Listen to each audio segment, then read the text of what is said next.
Muling kinumpirma ni Vice President Sara Duterte na pinag-iisipan niyang kumandidato sa 2028 presidential elections. Marami raw kasi siyang nakikitang dapat baguhin sa bansa.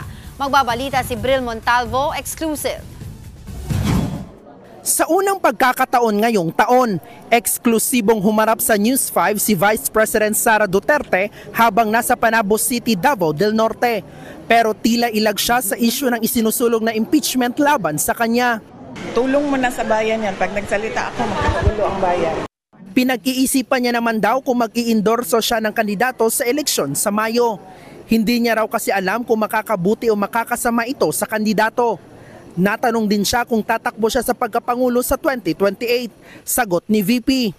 I'm seriously considering running in the 2028 presidential elections dahil sa mga nakikita natin sa bayan natin na dapat ayusin, dapat baguhin, kailangan maging competitive tayo sa mga kapitbahay natin dito sa ating region at hindi lang sa region kundi sa buong mundo.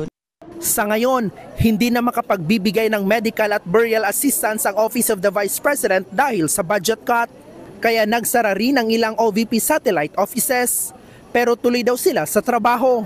Meron sa kanila ang mga lumipat ng opisina dahil meron kaming budget cut sa lease allowed para sa isang lugar. Yung mga iba na hindi pasok sa limit namin sa pagbayad ng upa ay lumipat ng mga offices.